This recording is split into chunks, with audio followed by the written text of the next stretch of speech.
ముఖ్యమంత్రిగా ఉన్నటువంటి పవన్ కళ్యాణ్ గారు కానివ్వండి, చంద్రబాబు నాయుడు గారు కానివ్వండి, ఈ రోజు సుగరపేటను మేము ఆధునీకరిస్తాం, ఈ జిల్లాలో ఉన్న సుగరపేటను రక్షిస్తాం, కాబట్టి మాకు ఓట్లు ఏంటని గెలిచినటువంటి నాయకులు వీళ్ళు. ఈ రోజు మన కేఎస్ఎన్ రాజు గారు మాట్లాడరు, రోజు సుగరపేట చుట్టూ తిరిగినటువంటి పివిఎస్ఎన్ రాజు గారు మాట్లాడరు, సీఎం రమేష్ గారు కనీసం ఎంపీగా ఈ రోజు గెలిచారు. ఈ ప్రాంతంలో అనేకటువంటి పరిశ్రమలు తీసుకొస్తామని చెప్పేసి ఓగతంపుల పనిచేసాలు ఈరోజు చెప్తా ఉన్నారు, పేపర్ ప్రకటనలు ఇస్తా ఉన్నారు. కానీ కనీసం రైతాంగానికి ఈరోజు సుగరపల్లి కష్టాల్లో ఉంది. 24,000 మంది ఈరోజు సేవలు నడుస్తున్నారు. 1,00,000 కుటుంబాలు ఈరోజు సుగరపేట మీద కార్మికులు, ఉద్యోగులు బ్రతుకుతా ఉన్నారు. ఆ ఆదుకోవాలని కనీసం నిగిలికి లేకుండా ఈ రోజు ఆలోచించడం జరుగుతూ ఉంది. అంటే వీళ్ళు ఎన్నుకున్నటువంటి ఎన్నికల్లోనే ఈ రోజు ఉద్యోగుల్లో కానీ, కార్మికుల్లో కానీ, రైతాంగాన్ని ఈ రోజు మోసం చేసి ఈ రోజు ఓట్లు వేయించుకున్నారు.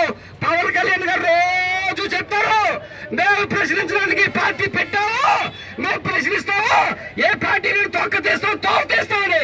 ఏ తొక్క తీసా, ఏ తోలు తీసామని చెప్పేసి మేము అడుగుతా ఉన్నాం. నువ్వు రాష్ట్ర ఉప ముఖ్యమంత్రిగా ఉండడానికి అనర్హుడివి, నువ్వు రాజీనామా చెయ్యని చెప్పేసి ఈ రోజు మేము అడుగుతా ఉన్నాం. ఇక్కడ కేఎస్ఎన్ రాజు గారు, అక్కడ బండా సత్యనారాయణమూర్తి గారు ఈ రోజు ఉన్నారు, సీనియర్ ఎమ్మెల్యేలు. అక్కడ బండా సత్యనారాయణమూర్తి గారు ఈ రోజు మాజీ మంత్రిగా చేశారు. ఒక్క మాట చెప్తే మన సమస్య పరిష్కారం అవుద్ది, కానీ వీళ్ళు చెప్పట్లేదు. ఈ రోజు సుగరపేటని అందిస్తే వీళ్ళు కొనుక్కోవడానికి ఈ రోజు సిద్ధంగా ఉన్నారు. అత్యంత దుర్మార్గంగా ఈ రోజు వ్యవహరిస్తూ ఉన్నారు. వీళ్ళు అసెంబ్లీ సమావేశాలు జరుగుతున్నాయి, అసెంబ్లీ సమావేశాల్లోకి వెళ్ళి మాట్లాడి మా సుగరపేటలో రైతుల్ని ఆదుకోండి అని చెప్పాలి, కానీ ఆ విధంగా చెప్పట్లేదు. ఇక్కడ పడసలకు తిరుగుతారా, పెళ్లిళ్ళకి తిరుగుతారా, ఇక్కడేమో ఏంటంటే పాఠశాలకు తిరుగుతారా, మీకు నచ్చినట్టు ఏంటంటే వ్యవహారాలు చేస్తారా. అక్కడ అసెంబ్లీలోకి మిమ్మల్ని రైతులు, కార్మికులు గెలిపించి పంపించి మా సమస్య పరిష్కారం చేయండి అని చెప్పేసి అడిగితే ఈ రోజు ఏంటంటే తిరుక్కొని కాలక్షేపం కబుర్లు చెప్పినటువంటి పరిస్థితి. రాజుగారు మీ సమస్యలో ఏదైనా ఉంటే మనసులో ఉంటే దేవుడు చెప్పుకోండి అని చెప్పారట కేఎస్ఎన్ రాజు గారు. సుగరపేటని బాగా నడవాలని, అదేవిధంగా ఈ రోడ్డు ఎక్కడ గతకలాగా ఉంటే అయిపోవాలని కోరుకుంటున్నా. ఏదైనా కోరుకుంటూ వస్తుంది, దేవుడి మీద భారం వేయండి, మానవ ప్రయత్నం చేయండి. దేవుడి మీద భారం వేసి మానవ ప్రయత్నం చేయకుండా ఈ రోజు రాష్ట్ర ప్రభుత్వాన్ని ప్రశ్నించుకుంటా ఈ సమస్య ఎలా పరిష్కారం అవుతాయని చెప్పేసి అడుగుతుంటాం. ప్రజలు మోసం చేయలేరు. ఈ దెబ్బతో మీ సంగతి తేలిపోతే రైతాంగం ఈ రోజు ఇక్కడ రాకపోవచ్చు, రైతాంగానికి వందలాది మంది, వేలాది మంది రాకపోవచ్చు. గ్రామాల్లోనే ఈ రోజు పూర్తిగా ఆక్రోశంతో ఈ రోజు ఉన్నారు, మీ మీద వ్యతిరేకత ఉన్నారు.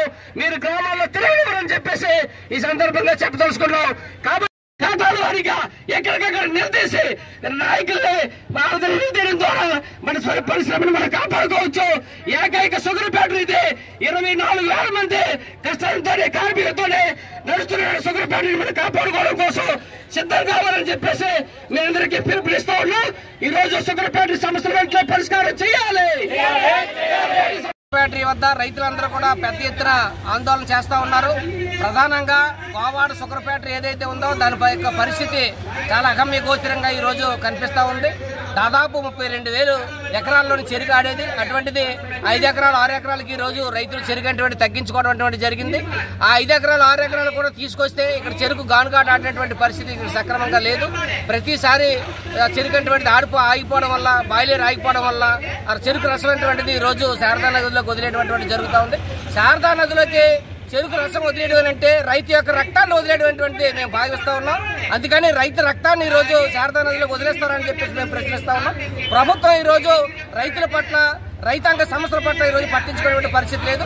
ఈ రాష్ట్రంలోనే అనేక అవార్డులు తీసుకున్నటువంటి గొప్ప షుగర్ ఫ్యాక్టరీ. ఈ షుగర్ ఫ్యాక్టరీని కావాలనే పాలక వర్గాలు, ప్రభుత్వం అధికారులు పూర్తిగా నిర్లక్ష్యం చేయటువంటిది ఈ రోజు జరిగింది. కాబట్టి తక్షణ సాయం కింద 35 కోట్ల రూపాయలు ప్రభుత్వం వెంటనే మంజూరు చేసి రైతు, కార్మికుల బకాయిలు వెంటనే చెల్లించాలని చెప్పేసి, అదేవిధంగా రాష్ట్రంలో ఉన్నటువంటి షుగర్ ఫ్యాక్టరీ ఏది కూడా తిరగట్లేదు కాబట్టి ఈ షుగర్ ఫ్యాక్టరీ ఆధునీకరణకి 350 కోట్లు కేటాయించి ఈ షుగర్ ఫ్యాక్టరీని ఆధునీకరించాలని చెప్పేసి మేము డిమాండ్ చేస్తా ఉన్నాం. ఇప్పటికే అనేకటువంటి ప్రాంతాల్లో రైతాంగం ఈరోజు చెరుక్కే ఈరోజు ఒక రైతు కొత్తపేటలో అగ్గెట్టుకున్నటువంటి పరిస్థితి ఈరోజు కనిపిస్తూ ఉంది. అందుకని ఇటువంటి పరిస్థితులు రాకుండా, రైతులు ఆత్మహత్యలు చేసుకోకుండా చెరుకును సక్రమంగా వేసుకొని వాళ్ళ పేమెంట్లు సక్రమంగా చెల్లించి ఎట్లే తక్షణ సాయం కింద నిధులు మంజూరు చేయాలని చెప్పేసి ఇక్కడ ఆందోళన జరుగుతూ ఉంది.